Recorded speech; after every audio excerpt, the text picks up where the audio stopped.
Every year, thousands of children across the country are injured or killed while riding their bikes, scooters, or rollerblades.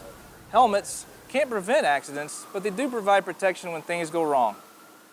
Less than 10% of children that come to Cook Children's Medical Center for these types of accidents are wearing their helmets.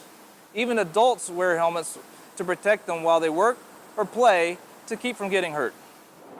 It works for me. Works for me.